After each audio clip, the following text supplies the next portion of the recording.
Hey guys, today I went to Underwood Demolition Market and bought this system. Yes, this system. The seat came with it. Okay, so the problem here is that the rubber washer in this inlet valve is very perished and it's making this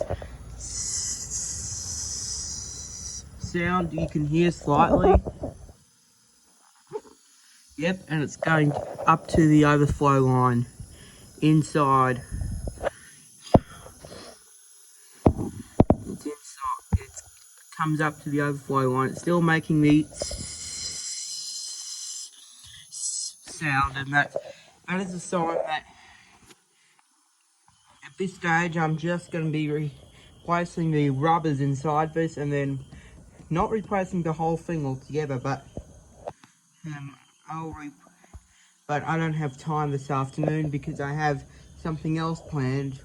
But I'm going to be doing it tomorrow morning. Okay, so